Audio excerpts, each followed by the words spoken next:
If you're a financial advisor or a sales agent and you're struggling with getting clients to pay attention, trust you, and take action, it's probably because you're selling with facts instead of stories. Numbers don't sell, emotions do. And the fastest way to create emotion? A great story. Most financial advisors sound the same. Lots of numbers, big words, and boring charts. But the ones who win, they tell great stories. Stories make people feel something. And when they remember your story, they remember you. If people don't remember you, they won't hire you. And in this video, I'll show you how to use storytelling to stand out, build trust, and attract more clients. So let's get started. Welcome to the Digital Advisor Weekly Broadcast. Looking to boost your business with the latest trends, innovative tech, and must-have resources? Join us to discover how to successfully scale your practice and automate the process. Here to guide you is your host, the dynamic leader of Advisor Marketing Hub and managing partner at American Financial, Rob Souza. Hey everyone, Rob Souza here, helping financial advisors and sales agents stand out, build trust, close more deals through powerful storytelling. Storytelling isn't just for authors or speakers. It's a skill that top advisors use to stand out and build instant trust and close more deals. And in this video, I'm going to show you exactly how to use storytelling to make your brand unforgettable and turn prospects into loyal clients. But here's the thing, not all stories work. If you tell the wrong story, you'll lose your audience before you even make your point. So what makes a story powerful enough to grab attention and move people into action? People who are running a business, if you're a mom and pop and you're running a bakery, if you're running a pizza parlor, whatever it is that you're doing, or running a creative service agency, if you have no story, you're kind of interchangeable. And that is the definition of a commodity. And we struggle with that, right? So there's this watch, it's the Rolex, right? Or there's a Timex, or there's a Casio, and there's a G-Shock, or whatever it is. And we all have different stories, or the narrative about those watches are different. So we're willing to pay more or less because of that story. And so we have to understand that if you don't have character, if you're just a generic cardboard box personality, then you're going to then face whatever consequences that comes with. And so you're going to be, oh, well, we didn't get you on this job, we'll just get the next person because there's nothing unique about you. Before we dive in, I want to share a story about an advisor I met last week in Dallas. He's a CFP, Certified Financial Planner, has an MBA, and total Excel ninja. This guy can crunch numbers. He prided himself on knowing the numbers better than anyone in the room. Sharp ratios, standard deviations, Monte Carlo simulations. He couldn't stop talking about it. And how he could analyze or out-analyze any of his competitors in town. So what happened? Well, to grow his book of business, he wanted to work with high net worth clients and finally stop chasing leads that keep ghosting him, saying, oh, let me go home and digest this information. Let me go home and think about it. But here's the catch. Jason believed that the facts would simply sell themselves. His pitch decks were amazing. His stats were airtight. But he was complaining that after most of his meetings, he'd get the same response. Thanks, this looks great. Let me take a closer look at this and I'll get back to you. Clients weren't saying no, they just weren't feeling enough to say yes. And that was a real problem. He shared with me how frustrated he was about a recent case where he spent weeks preparing a retirement proposal for a $2.5 million prospect. A couple who were clearly nervous about inflation and longevity risk. He showed them charts, forecasts, portfolio models. He even pulled out the presentation to show me how impressive it was. And then he told me they chose another advisor. Shocker. When I asked if they gave him a reason why, he said, well, the other advisor had shared a story about a family that he had helped with a similar situation, similar concerns. And he even had a short video testimonial of that family's journey. And that's because the other advisor didn't just show them a plan. He told them a story that they could relate to. A story about a couple just like them, who'd nearly waited too long to make a move, but didn't. A story with emotion, tension, and a successful resolution. A story where they could see themselves in that story. 2 days later, at the end of the conference, Jason told me that he had finally made a decision. He was going to learn the art or skill of storytelling, and he asked me if I could help him. And of course, we will. In financial marketing, integrating authentic stories can transform abstract services into relatable experience and foster stronger client relationships. It's a reminder that facts inform, but stories inspire action. Stop right there. Think about it. The last pitch that you heard that really stuck with you. What was it that made it unforgettable? Was it the stats, the features, or the facts? No, it was how it made you feel. Today, we're talking about the power of storytelling and how it can make your pitch not just memorable, but life-changing. For instance, I sell pitch trainings, right? When I present, here's what I do. I start with my why story. I talk about the fact that my dad was an engineer and a magician, always tinkering with wacky inventions in his garage. And one evening he turned to me and he said, "Kiddo, how do I get my inventions out to the world?" I looked at him and said, "Dad, I have no idea. I'm 8 years old." Years later, after he passed away, I watched as the garbage truck came and they hauled away all of his inventions. His dreams, gone. From that day forward, I made it my mission to help people share their ideas and pitch their products so that no dream, no brilliant invention ever gets left behind. What did I do?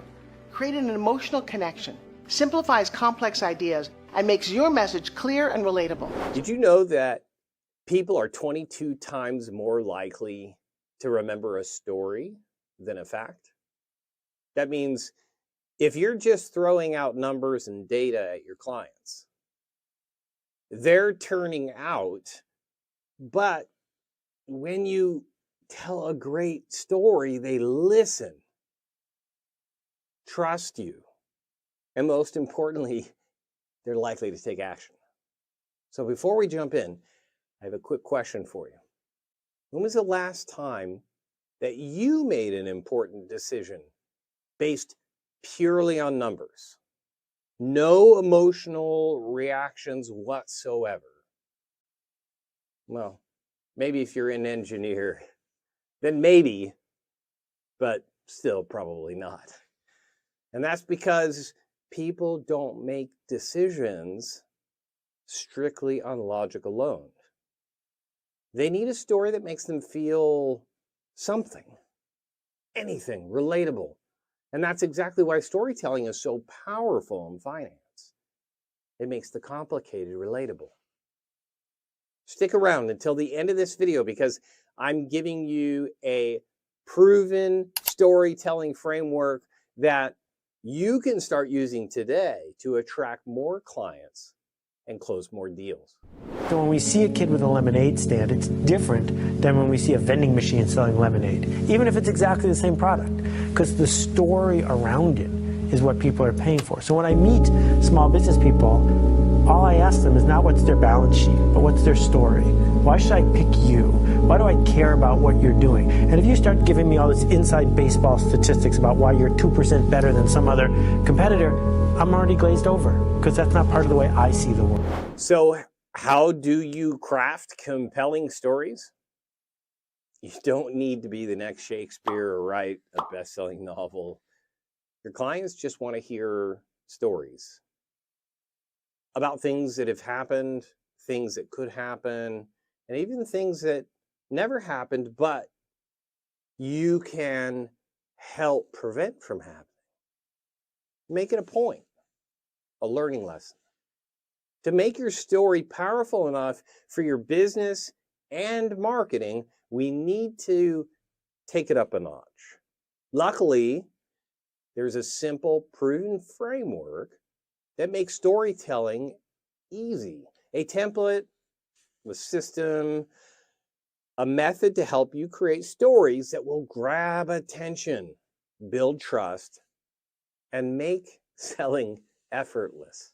And I hope that sounds appealing. Every good story needs to have these three things. Without it, there's no story. It needs to have a character that has a want and there's an obstacle. The more interesting the character, the more flaws, the more nuance, the more interesting the story becomes. No really good character in fiction is purely evil or purely good. The evil characters have traits of goodness in them, and the good characters have traits of badness in them. So when we create characters, we need to think about that. When we think about how to use this in storytelling or even marketing, we can think, who's the character that I want to serve? Who's my ideal client avatar? In financial marketing, the main character isn't you. It's your client. It's their fears, struggles, and goals that matter more than your job title, their job title, income, or anything else.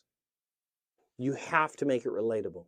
When you show that you truly understand their journey, not just their demographics, that's when your message actually connects. Forget chasing the perfect client profile, because real stories are what win. So now that you know how powerful real human stories can be in the financial marketing world, the next question I get all the time: what if I don't have a story of my own? What if I don't have stories that I can share from personal experience? Good news, you don't always need one. Fictional stories, when done ethically and transparently, can still connect, teach, and move your audience to take action. In the next video, I'll show you exactly how to use fictional characters to illustrate real pain points and outcomes without misleading anyone. Let's talk about how let's call her Sally, okay? Let's talk about how Sally can build trust just as effortlessly as your personal story when you do it the right way. So a question that I get a lot from the Copy Posse is, Alex, how do I use fictional stories ethically in my marketing? And there's one way to do it really, really well. I'm going to read you the intro of an email that I sent to my list. The subject line was really simple: this story will make you rethink everything. And then one line: let my entire audience know that this story was fictional. I said, let me tell you a story about a copywriter. We'll call her Sally. So immediately with that one line, I'm setting my audience up to know that I'm not telling a story that, impacted me or from my life or one of my customers. It is a fictional story, but the point is still there. It pulls attention forward, it inspires action, and it gets my point across. So yes, you can use fictional stories in your marketing as long as you're transparent and you let your readers know. Okay, but how do I craft a story like that? Here are 3 simple, proven tips that you can use to do right now, whether it's real or fictional. But again, keep it authentic. First, make your character relatable, not perfect. Skip the generic ideal client avatar stuff. Instead, create a real human character with flaws. Someone who has fears, but also goals. And your audience will be able to relate to them. Maybe it's a young investor drowning in options, or a near retiree worried about outliving their savings. If your audience sees themselves in the story, they'll stay engaged. They have to be able to relate. Make sure to give just enough detail to make the character feel real, but leave space for your audience to see themselves in their shoes. Second, show what they want and what is in their way. What's the obstacle? Every great story starts with a clear goal, maybe early retirement, college savings, financial security. But without an obstacle, there is no story. What's stopping them? What's keeping them from their dreams? What are their fears? What's their confusion? What's their bad financial habits? That's the emotional hook that keeps people listening. Make sure the obstacle isn't just a financial problem. It should reflect the real emotional struggle your audience faces. Money is just the vehicle to solve that problem applied the right way. Third, and finally, be upfront about fictional stories. If your story is made up, say so.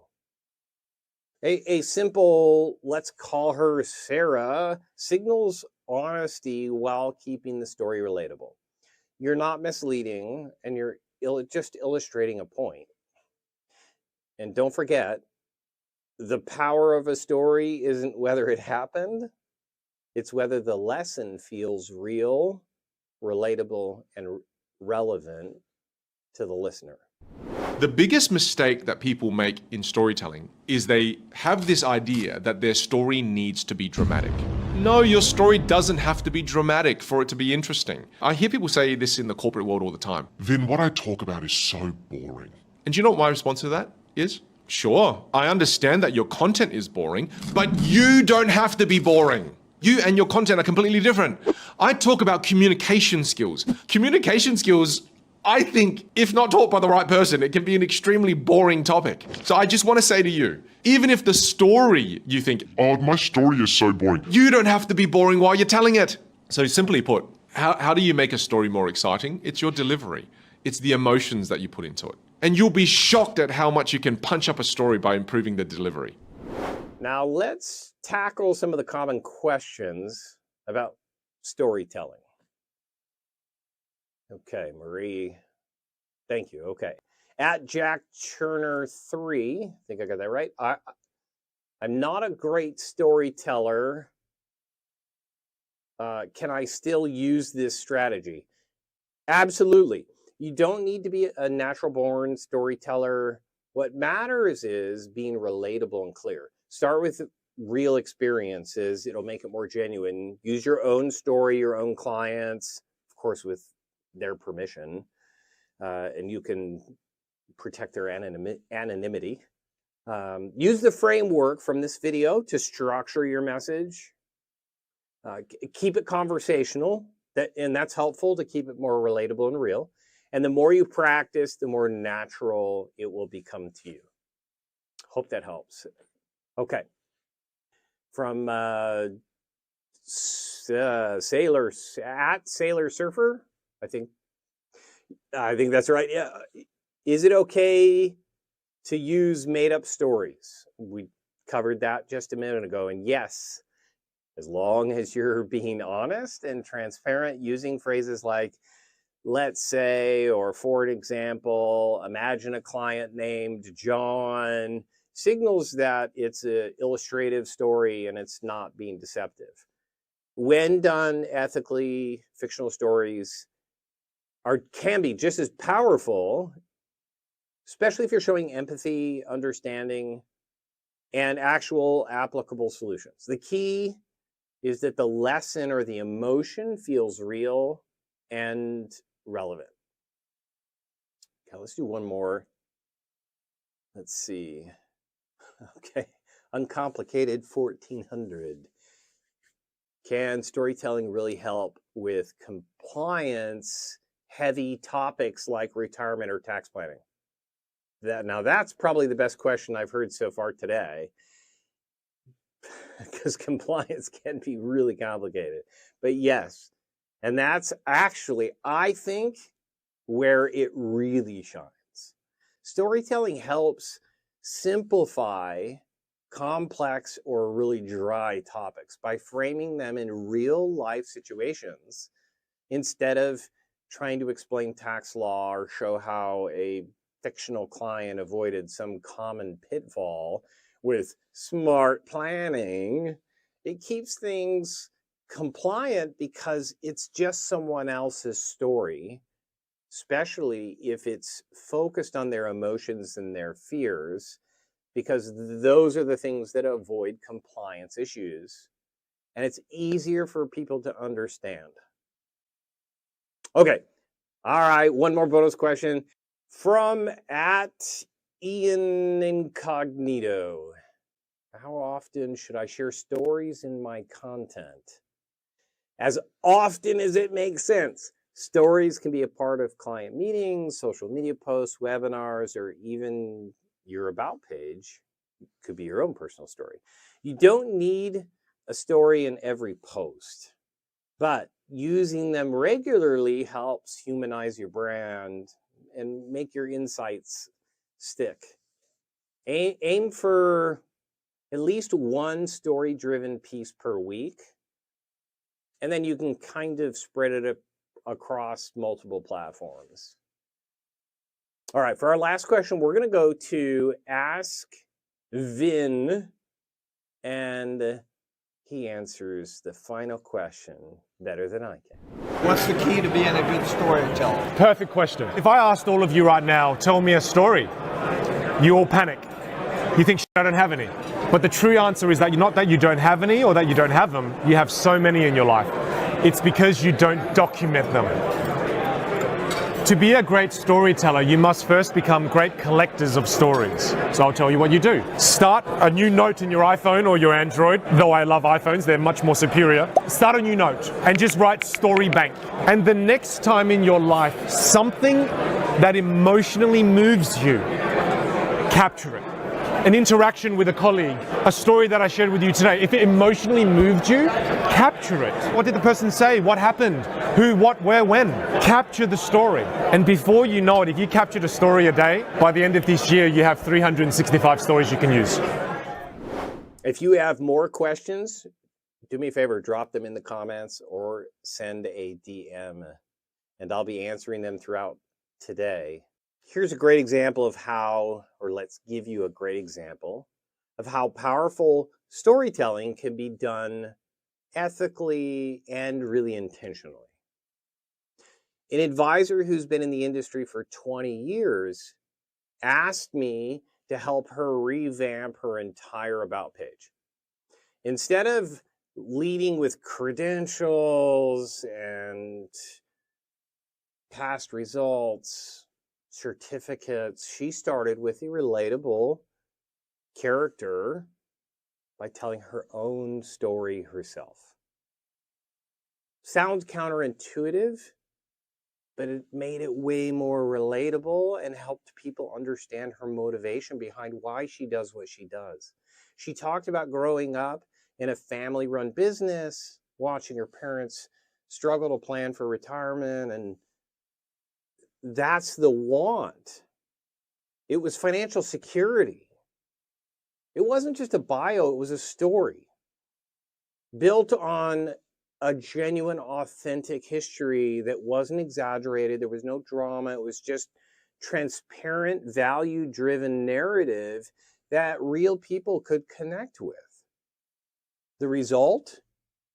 More qualified inquiries, because we measured it on her LinkedIn About section, and more meaningful first conversations. And most importantly, an increase in trust. Before the first call even happened, people felt like they knew her or could relate to her story. Because when the story feels real, even if it's fictional or based on personal experience, people don't just see an advisor. They see someone they can connect with, someone who gets them, who shares their values, and that's when trust turns into action. Apple does not sell, Nike does not sell most of their product through Google AdWords or affiliate marketing. They sell most of their products because they built brands. A lot of people here are incredibly focused on selling. So they like Google AdWords because it converts better, lower funnel, conversion-based marketing. That's great. Selling's important, that's how a business grows. But when you are building brand, when people care about you or your business, that is the ultimate form of selling. There is no affiliate, there's no portal, no Google ads that are more powerful than building a brand. All right, let's recap. Most financial advisors just blend in because they rely too much on facts, figures, and jargon.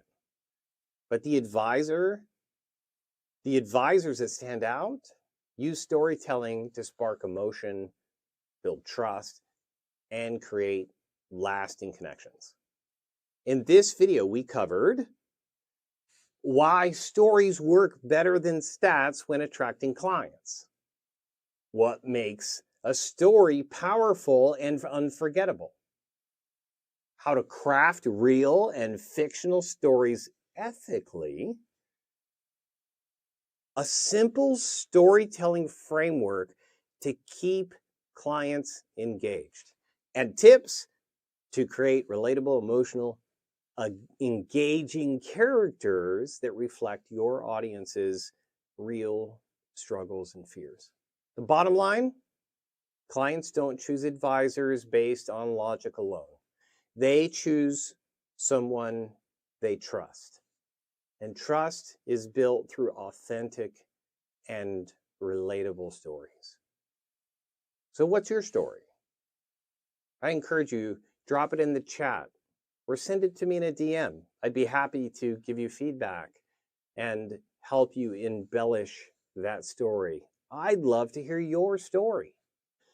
Now that you've seen how powerful storytelling is in the financial industry, it's time to put it into action. Schedule a 15-minute call or click on the link below for additional resources on how to build out a storytelling framework. These plug and play templates are designed to help you craft stories that connect and they convert. Thanks for joining us again. And remember, clients don't just buy financial advice. They buy trust, connection, and confidence in the person who's guiding them. And the advisors who master storytelling are the ones who stand out and win more in business. And if you're ready to take action, schedule a 15-minute complimentary strategy call and just go to schedule15minutes.com to book your appointment today. And until next time, keep adapting, keep growing, keep telling your story, and I'll see you in the digital world.